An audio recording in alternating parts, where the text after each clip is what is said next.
Tikime, kad kiekviena rudens gėrybė gali skaisčiai žiedais džiuginti ir darganotą rudens dieną. Šį kartą tai sode užderėjęs storašonis moliūgėlis. Pirmiausia, nupjauname jo viršūnėlę. Gerai išskobėme vidų. Tai puikiai galite padaryti į darbą pasitelkę šaukštą. Štai, gavosi puikus vazonėlis. Jeigu moliūgėlis didesnis, galima papildomai jį dėti žemių. Tačiau mūsų moliūgas yra tinkamo dydžio, todėl skubame jame įkurdinti viržius.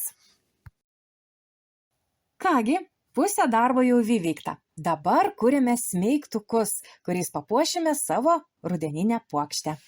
Jau paruoštas nuotaikingas detales gerai pritvirtiname prie pasirinkto ilgio pagaliuko. O kaip jas pagaminti, galite sužinoti ir netgi išmokti.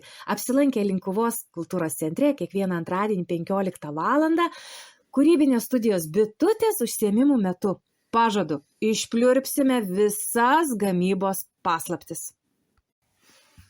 Pagamintais smeigtukais papuošime puokštę. Kągi, paruošta džiuginti. Linkime jums gražaus rudens.